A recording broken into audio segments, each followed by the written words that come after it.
So hey guys, welcome back to the channel, and today we are going to study about class 10th resource and development chapter. So before starting हमें basics के ऊपर ध्यान देना है. So देखो resource क्या होता है. Resources are basically whatever is available in the environment right, जो कि यूज़ किया जाता है आपके नीड्स को सेटिस्फाई करने के लिए, कुछ भी. ठीक है, लाइक आपको कार से कहीं जाना है, पर कार को चलाने के लिए यू नीड पेट्रोल. तो पेट्रोल कहाँ से आएगा? Petrol is also a part of resources. तो पेट्रोल की नीड है. अब पेट्रोल जैसे ही आपने कार में डाली, आपकी नीड सेटिस्फाई हो गई, राइट. तो रिसोर्सेज से आपने क्या समझा कि जो भी अवेलेबल है इन्वायरमेंट पे, जिसका इस्तेमाल किया जाता है to satisfy our needs, right. हाँ, ये आपको ध्यान रखना है कि वो टेक्नोलॉजिकली एक्सेसिबल हो आपके लिए, इकोनॉमिकली फीजिबल हो, वो कल्चरली एक्सेप्टेबल हो, उसको हम रिसोर्स कह देते हैं, राइट. तो यहाँ पे आपको एक डायग्राम दिख रहा होगा. सो ये हम हैं, ठीक है, ह्यूमन बींग्स हैं. ह्यूमन बींग्स टेक्नोलॉजिकली क्या, आपकी जो रिसोर्सेस है वो टेक्नोलॉजी क्या होनी चाहिए, एक्सेसिबल होनी चाहिए, ठीक है. और उसके बाद फिज़िकल इन्वायरमेंट में नेचर, आपने कुछ भी नेचर से, आप पानी पी रहे हो, नेचर से आ रहा है, तो this is also a part of resources, ठीक है. Now process of transformation of things available environment involves a interactive relationship between nature, technological and institution. तो जो भी चीज़ आपके इन्वायरमेंट पे अवेलेबल है, ठीक है, उसको, उन चीज़ों को आपको क्या करना पड़ता है, ट्रांसफॉर्म करना पड़ता है. और इसके लिए नेचर, टेक्नोलॉजी और इंस्टीट्यूशंस के बीच में एक रिलेशन होना चाहिए, जो आपको इस डायग्राम में दिखा. ह्यूमन बींग्स जो है वो नेचर के साथ इंटरैक्ट करता है टेक्नोलॉजी के थ्रू, और उसके बाद इंस्टीट्यूशंस क्रिएट करता है ताकि इकोनॉमिकली डेवलपमेंट को वो एक्सेलरेट कर सके. क्या लगता है आपको कि resources free gift of nature है as assumed by many? Yes, definitely free gift of nature तो है, बट आपको इसको इन रिसोर्सेज का इस्तेमाल कैसे करना है, एक सही तरीके से करना है, जिसके लिए आप सस्टेनेबल डेवलपमेंट गोल्स के बारे में पढ़ते हैं. बट इस पे नहीं जाते हैं. नॉर्मली अगर मैं बोलूँ तो रिसोर्सेज क्या है, फंक्शंस है ह्यूमन एक्टिविटीज़ का. ह्यूमन बींग्स खुद एक इम्पॉर्टेंट कंपोनेंट है रिसोर्स का, क्योंकि हम ही इन रिसोर्सेज का इस्तेमाल करते हैं.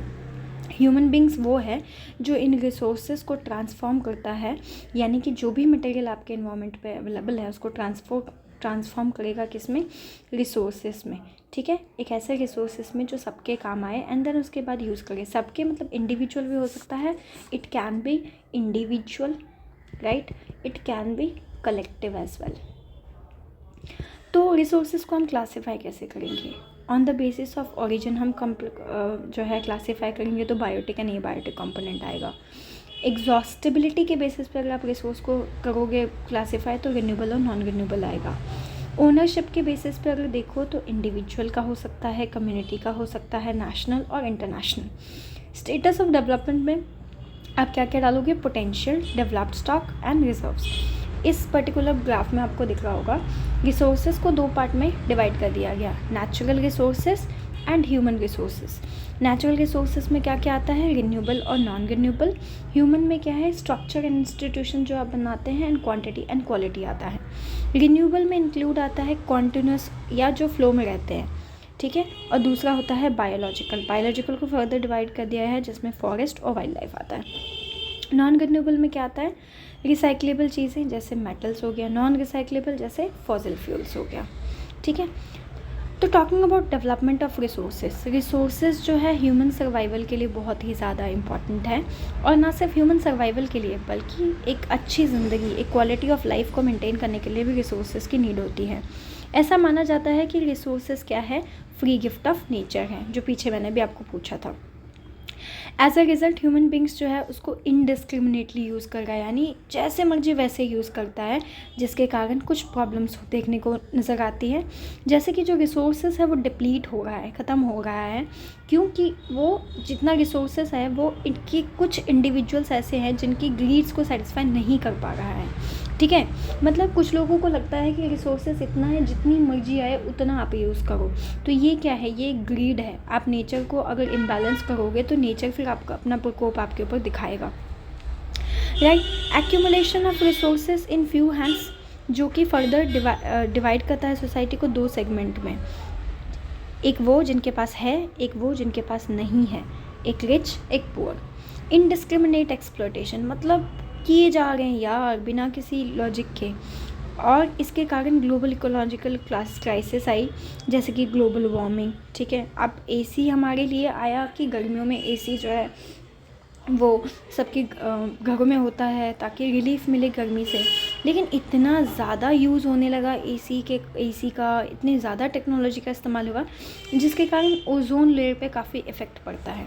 ठीक है, तो ओजोन लेयर डिप्लेशन हो गया, इन्वायरमेंटल पॉल्यूशन हो गया, लैंड डिग्रेडेशन हो गया। ठीक है, तो ये सारे कुछ इनडिस्क्रिमिनेट एक्सप्लॉयटेशन ऑफ रिसोर्सेज के एग्जाम्पल है। क्या क्या हो गया?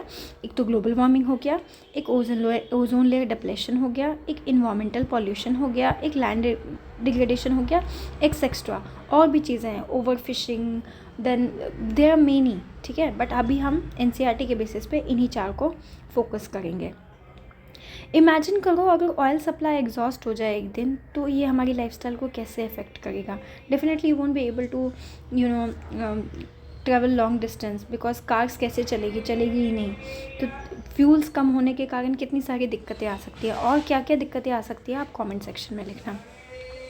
आप अपनी कॉलोनी में कुछ सर्वे करोगे, इन्वेस्टिगेट करोगे, तो आपको और भी चीज़ें बहुत सी पता चलेगी, जैसे किस तरीके से आप एग्रीकल्चरल वेस्ट को रिसाइकल कर सकते हो। ठीक है, तो ये सब चीज़ें हैं activity not that relevant from the perspective of your exam, so you can skip it. एक इक्विटेबल डिस्ट्रीब्यूशन मतलब एक इक्वल डिस्ट्रीब्यूशन जो है रिसोर्सेज का, वो बहुत इम्पॉर्टेंट है ताकि आप क्वालिटी ऑफ लाइफ जी सको और ग्लोबल पीस मेंटेन रहे। अगर प्रेजेंट ट्रेंड ये जो ओवर यूज़ ऑफ रिसोर्सेज है ये होता रहा, ठीक है, तो इसके कारण क्या होगा, जो है हमारा प्लानिट जो है डेंजर में आ जाएगा। इसीलिए रिसोर्सेज जो भी है उसके लिए प्लानिंग बहुत इंपॉर्टेंट है, which we call resource planning. ठीक है, रिसोर्स प्लानिंग क्यों इंपॉर्टेंट है? ताकि सस्टेनेबल एग्जिस्टेंस रहे ऑल फॉर्म्स ऑफ लाइफ का। सस्टेनेबल एग्जिस्टेंस क्या है? कंपोनेंट है सस्टेनेबल डेवलपमेंट का। अब देखो, सस्टेनेबल डेवलपमेंट क्या था? इसका मतलब होता है कि डेवलपमेंट जो है वो ऐसी होनी चाहिए जिससे इन्वायरमेंट डैमेज ना हो, और जो डेवलपमेंट प्रेजेंट में हो रहा है वो फ्यूचर जनरेशन के साथ कभी कॉम्प्रोमाइज़ ना करे। नहीं तो क्या होगा, आज हम इतना रिसोर्सेस यूज़ कर लेंगे कि हमारी आने वाली जनरेशन्स के पास वो रिसोर्सेस नहीं होगा यूज़ करने के लिए। और एक रियो डी जेनेरियो अर्थ समिट हुआ था 1992 में, ठीक है, जिसमें 100 हेड ऑफ स्टेट्स जो है रियो डी जेनेरियो ब्राज़ील में मिला। ठीक है, ये पूछ सकता है रियो डी जेनेरियो कहाँ पे है? ब्राज़ील में है। तो पहली बार ये पहला इंटरनेशनल अर्थ समिट था। ये जो समिट था इसने क्या एड्रेस किया? अर्जेंट प्रॉब्लम्स, यानी क्या इंपॉर्टेंट है? Urgent problem of environment protection, यानी ऐसी दिक्कतें जो बहुत ज़्यादा हो रही है और ऐसी प्रॉब्लम्स इनको अभी के अभी ठीक करना बहुत ही ज़्यादा इंपॉर्टेंट है। ठीक है, और social economic development global level पे। The assembled leaders signed the declaration on global climatic change and biological diversity। तो जो भी आए थे उन सब ने ग्लोबल क्लाइमेटिक चेंज और क्या था आपका ये बायोलॉजिकल डाइवर्सिटी के ऊपर साइन किया था। जो रियो कन्वेंशन है, ठीक है, इसमें क्या इसने इंडोर्स किया? ग्लोबल फॉरेस्ट प्रिंसिपल्स और एजेंडा 21 अडॉप्ट किया, ताकि सस्टेनेबल डेवलपमेंट जो है वो 21st सेंचुरी तक वो लोग अचीव कर सके। अब एजेंडा 21 क्या था? देखो, ये वो डिक्लेरेशन है जो कि कई सारे वर्ल्ड लीडर्स ने साइन किया था 1992 में at United Nation conference of environmental and development, जो रियो डी जेनेरियो ब्राज़ील में हुआ था। इसका एम क्या था? अचीव करना। क्या अचीव करना? Global sustainable development. ये एक ऐसा एजेंडा है जो एनवायरमेंटल डैमेज के, पॉवर्टी, डिजीज़ के साथ लड़ेगा। कैसे? ग्लोबल कॉपरेशन, यानी सारी कंट्रीज आपस में कॉपरेट करेगी, कॉमन इंटरेस्ट पे, म्यूचुअल नीड्स पे और शेयर रिस्पॉन्सिबिलिटीज़ को शेयर करेगी। एक मेजर ऑब्जेक्टिव जो है एजेंडा 21 का ये था कि हर एक लोकल गवर्नमेंट जो है वो अपना खुद का लोकल एजेंडा 21 ड्रॉ करे। अगर मैं रिसोर्स प्लानिंग की बात करूँ तो प्लानिंग जो है वो एक वाइडली एक्सेप्टेड स्ट्रैटेजी होती है। एक ऐसी स्ट्रैटेजी जिसमें आप किस तरीके से रिसोर्स को सही तरीके से यूज़ करें, यानी how can you judicially use the resources, उसके बारे में बात किया जाता है।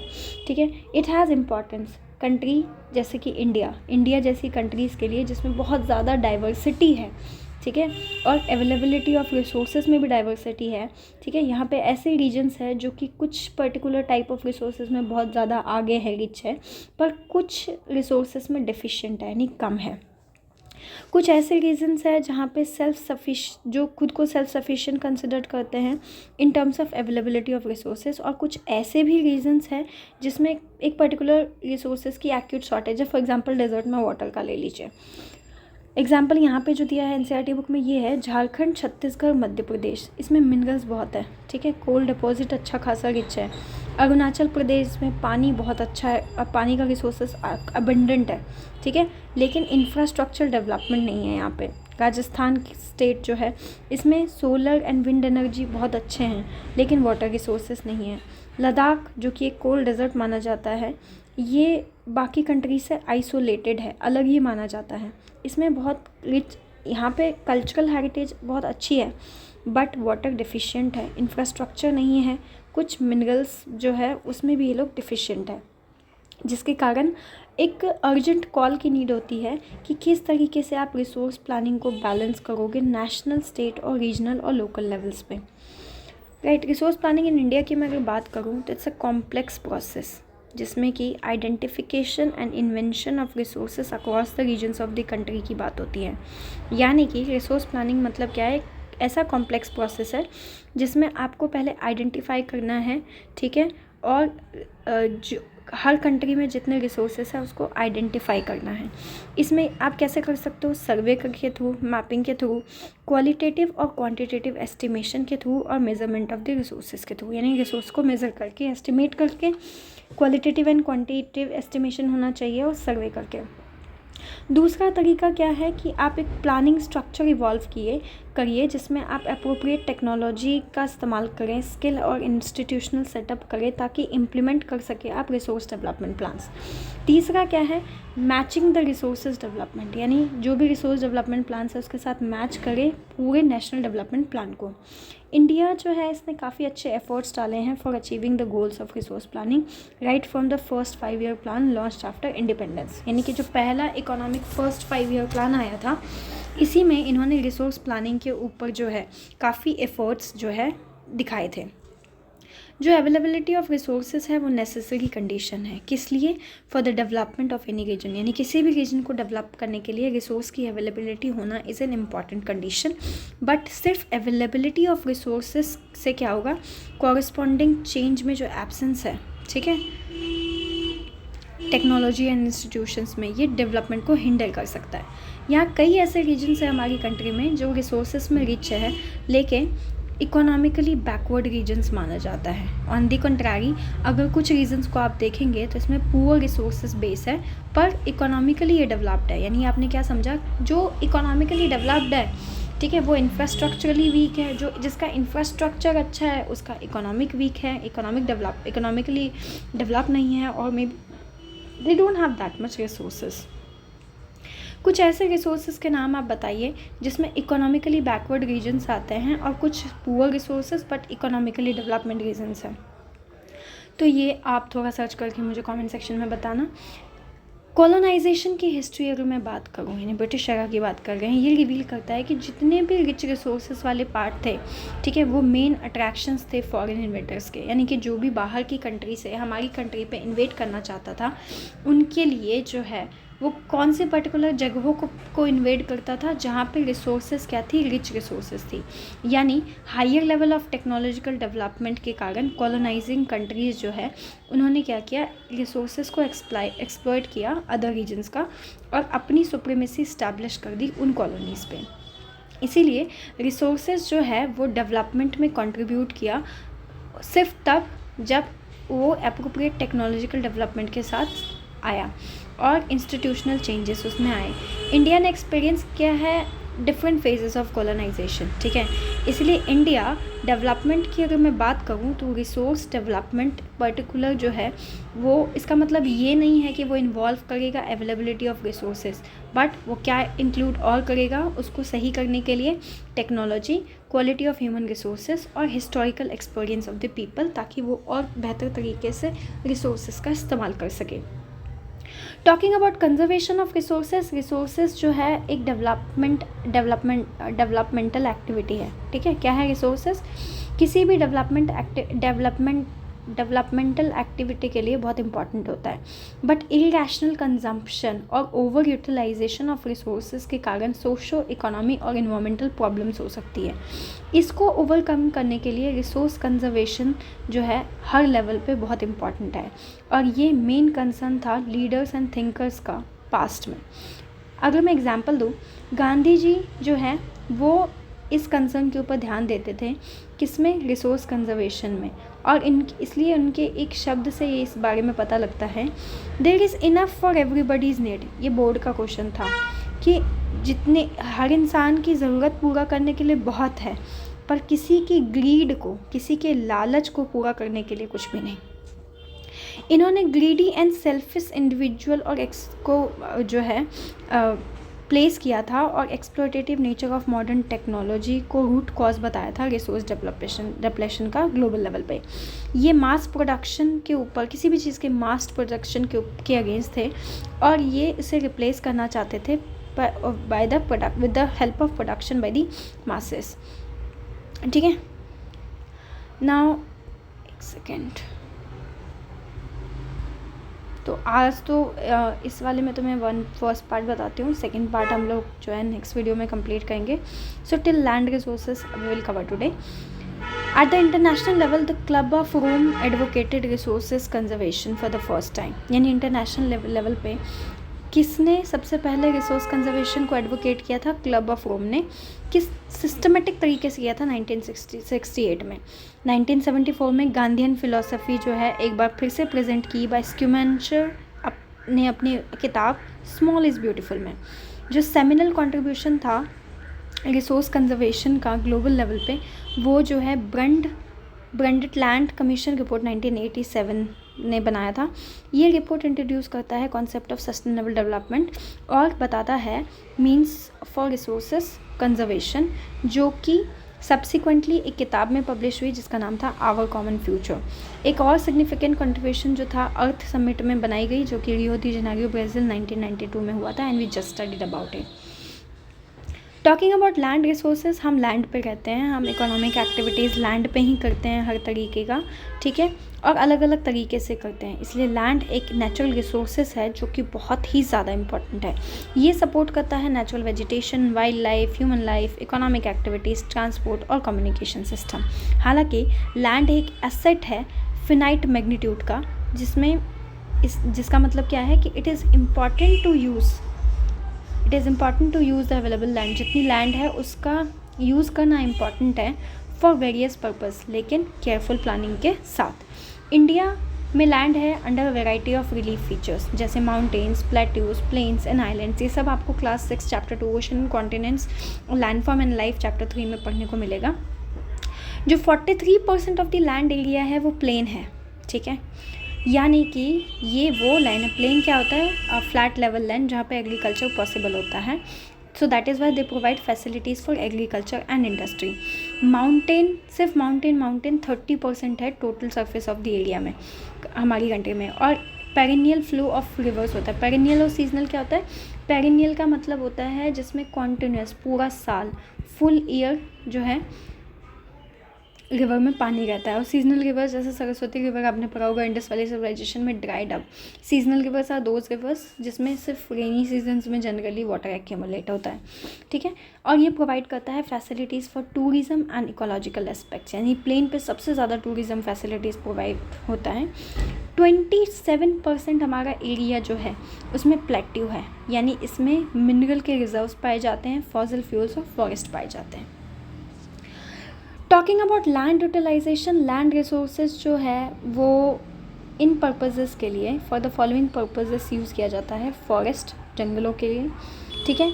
एक वो लैंड होता है जो नॉट अवेलेबल फॉर कल्टीवेशन है, यानी कि बैरन एंड वेस्ट लैंड जो नॉन एग्रीकल्चरल यूजर्स के लिए है, जैसे कि जहाँ पे घर होता है, बिल्डिंग होती है, रोड और फैक्ट्रीज, यहाँ पे एग्रीकल्चर नहीं हो सकता।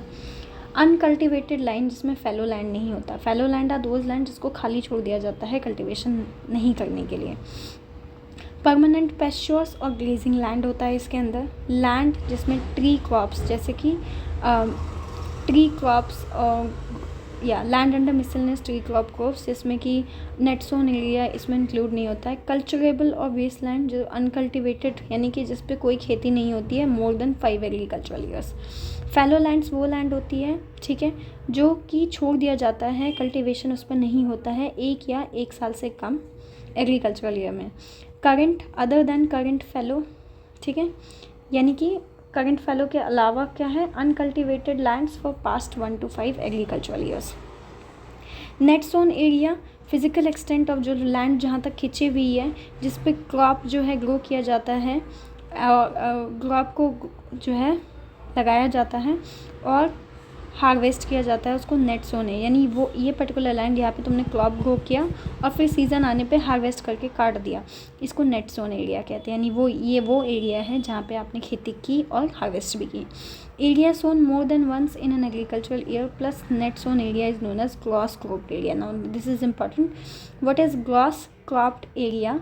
एक ऐसा एरिया जहाँ पे एग्रीकल्चरल एरिया जो है, ठीक है, मतलब हर साल खेती हो रही है और उसमें नेट सोन एरिया अगर आप इंक्लूड कर दोगे तो क्या बनेगा, gross cropped area. Land use pattern in India की बात करूँ तो बेसिकली यूज़ ऑफ लैंड को किस तरीके से लैंड को इस्तेमाल किया जाता है ये डिटरमाइन किया जाता है बाय फिजिकल फैक्टर जैसे कि टोपोग्राफी, क्लाइमेट, सॉइल टाइप, और ह्यूमन फैक्टर जैसे कि population, density, technological capability and culture and traditions etcetera. ठीक है, तो यहाँ पे आपको दिख रहा होगा ये ब्लू वाला पार्ट जो है ये फॉरेस्ट है, ये बैरन अनकल्टिवेटेड वेस्टलैंड है, ये एरिया है नॉन एग्रीकल्चरल, यहाँ बिल्डिंग होती है, ये परमानेंट पेस्चर्स वाला लैंड है, ठीक है, ये area under miscellaneous tree crops and groups वाला है, ठीक है। Total geographical area of land कितना है हमारे पास, 3.28 million square kilometre. Land use data हालांकि सिर्फ 93% का अवेलेबल होता है क्योंकि कुछ लैंड यूज़ जो है वो रिपोर्ट नहीं करते, स्पेशली नॉर्थ ईस्ट स्टेट्स में। यानी नॉर्थ ईस्ट स्टेट में जैसे कि असम को छोड़ दो तो बाकी सब के अंदर जितने भी लैंड यूज़ होती है उसका नेट सोन एरिया का डाटा नहीं है हमारे पास। Assam has not been done fully, ठीक है, हालांकि असम दे देता है। मोरेवर कुछ एरिया जम्मू एंड कश्मीर का जो कि पाकिस्तान ने ऑक्यूपाई कर रखा है और चाइना ने, ये भी सर्वे नहीं किया गया है अब तक।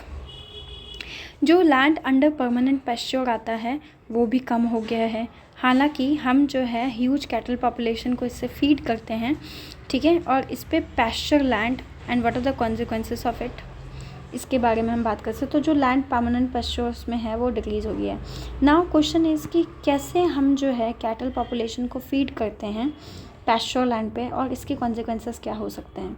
तो देखो क्या होता है कि most of the other than the current fallow lands के अलावा जितने भी हैं वो या तो पुअर क्वालिटी की होती है या यहाँ पे कॉस्ट ऑफ कल्टीवेशन जो होती है वो बहुत ज़्यादा होती है। तो ये जो लैंड्स हैं ये एक साल में एक बार या 2 बार ही जो है या 2 या 3 बार ही कल्टीवेट किया जाता है, और जो है अगर इसको नेट सोन एरिया में इंक्लूड कर लिए तो percentage of net sown area जो है इंडिया में वो 54% पे आ जाएगा टोटल रिपोर्टिंग एरिया से। यानी जितना रिपोर्ट किया जाता है वो कम होकर 54 पे आ जाएगा, ठीक है। 93% अभी आपने पढ़ा था।